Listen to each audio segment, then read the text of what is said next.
I want to share with you 4 things that I did not learn until I was over 50 years old. As a matter of fact, I didn't realize these things until after I had retired.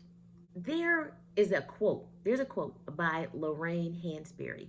She said, just sit a while and think. Don't be afraid to sit a while and think. It wasn't until after I retired that I really had some time to just sit a while and think. And these are the 4 things that came to me, and I wish I had learned them a lot younger. Number 1, don't make decisions based on fear. I was so guilty of doing this when I was much younger. I never wanted to make a decision and then it was the wrong decision because I thought, how am I going to fix it if it's the wrong decision? There were things I didn't do that I wish I had done, and I didn't do them because I was too afraid to do them. For example, when I finished undergrad, I had 3 jobs between the time that I graduated and I retired. Only 3. I stayed in my first job for about 3 or 4 years, my second job for about the same amount of time, and my last job for 25 years. Now, I did have a job before my first job after I graduated. I worked at Wendy's when I was in high school. But other than that, just 3 jobs. And the reason why, fear. I thought, if I change jobs, what if I don't like it? What if it doesn't work out well? What am I going to do? Well, here's the thing. Even though I only worked for 3 employers, I found each one of those jobs. I went through the interview process, I was selected, and I performed my jobs well in those different organizations.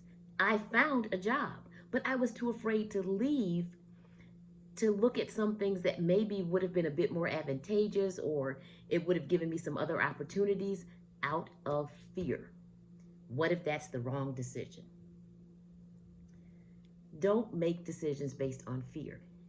Even if it hadn't been a good fit for me, all I would have done was found another job.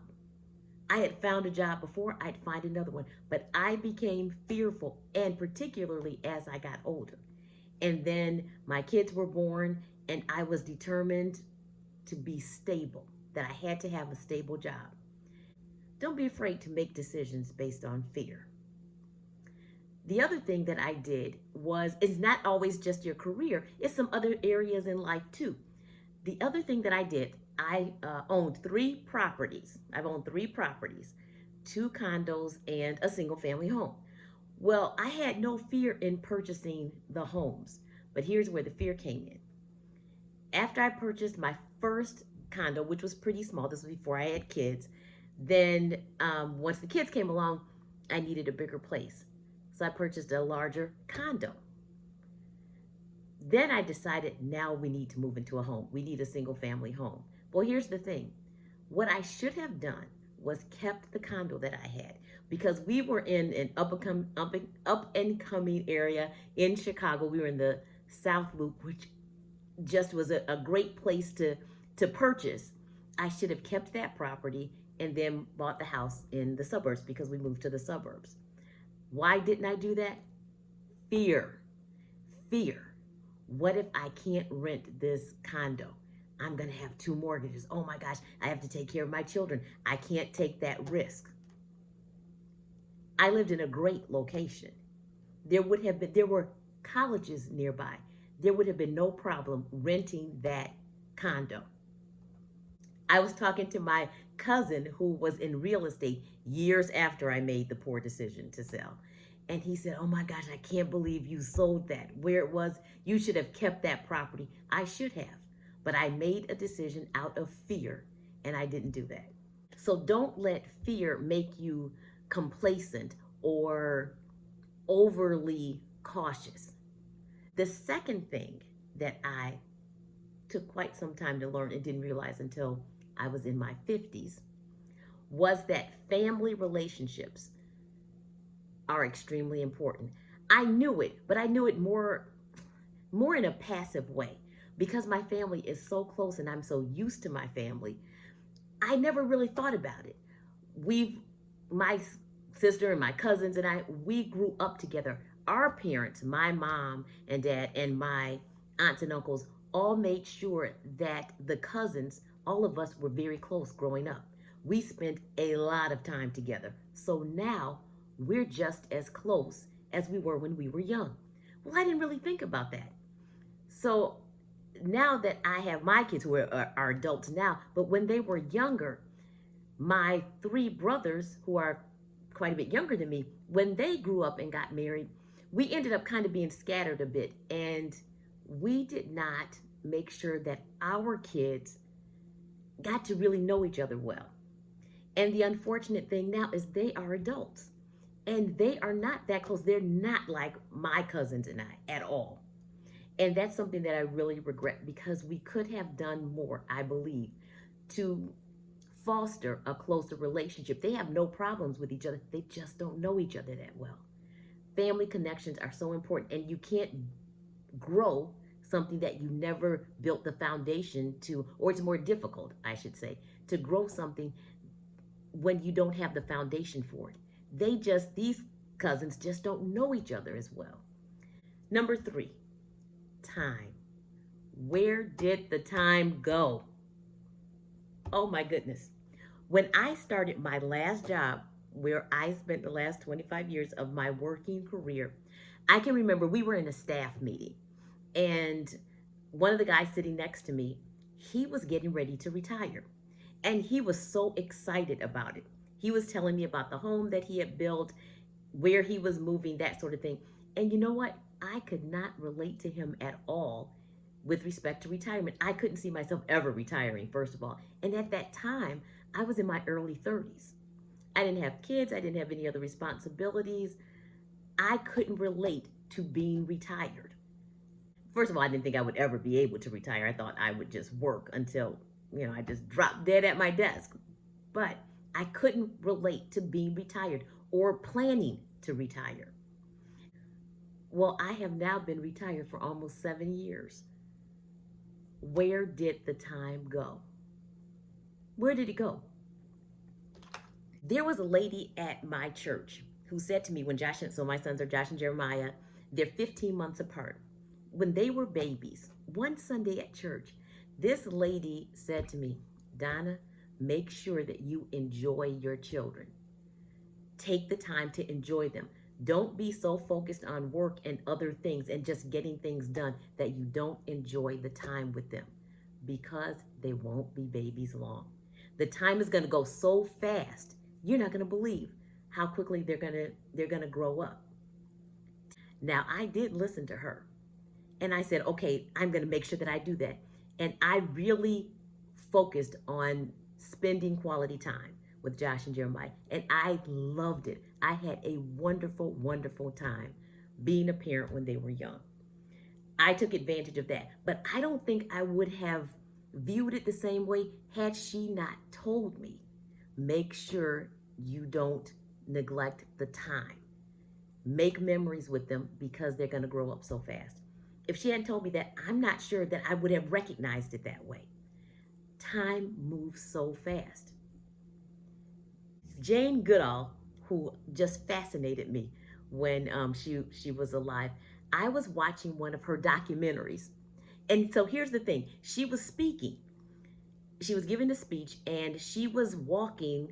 They're recording her walking to the stage. I shouldn't say walking, because you know what? She was actually running to the stage. She was running. And you could hear her muttering, got to hurry, got to hurry. And I'm trying to figure out, well, why is she in a hurry? Because she's not late. She just needs to walk over to the stage and begin her speech. But she had a sense of urgency. She knew how important it was to convey her message to as many people as she could, and that time was moving. There was a sense of urgency about her in all that she was doing. I never forgot that, because it made me think about time and how it's just fleeting. The last thing that I want to share with you is to not base your life on I'll be happy when. I'll be happy when will steal your joy. Because if you can't be happy unless whatever it is that will make you happy has not occurred yet, when will you be happy? We set up these things. I'll be happy when I get the promotion, or I'll be happy when I get the bigger house. I'll be happy when I have kids, or I'll be happy when I get married. I'll be happy when. The when hasn't arrived yet. And in the present time, we're just striving. We're trying to achieve. We're not happy in the present. Try to avoid doing that. Be happy in the present to the best of your ability. Because many times, the stories of your life are going to be formed by what is going on in the present that you may have missed because you were focused on the future. You were focusing on achieving something instead of enjoying the present, what you were doing in the present time.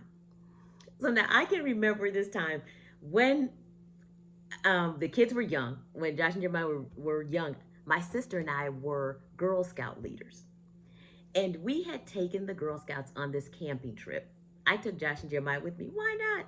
They were like 2 and 8 or 9 months old. I took them with me. Well, we were outside because we were going to do this campfire and all of that. Josh, who was about 2, was sitting on this bench. And while he was sitting there, he looks down on the bench and there's this beetle.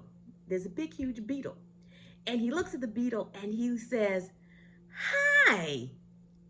He had the hugest smile on his face and these big, huge teeth too. He's only 2 and he had this cute little face and these big teeth and lots of hair. Hi! He was so happy to see the beetle. In the present time, he was so happy at something that was so small. Enjoy the small things.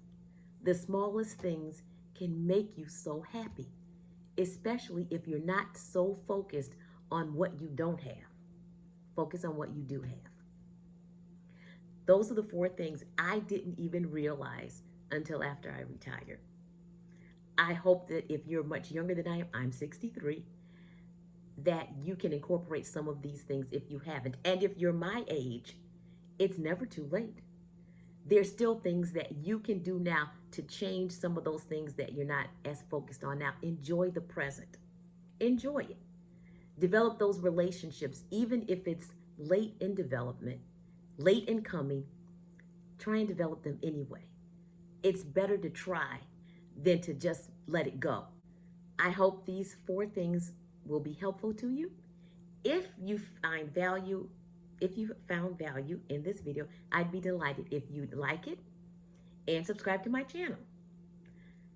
I've enjoyed talking to you and I hope you come back and see me again. I'll talk to you soon. Ciao.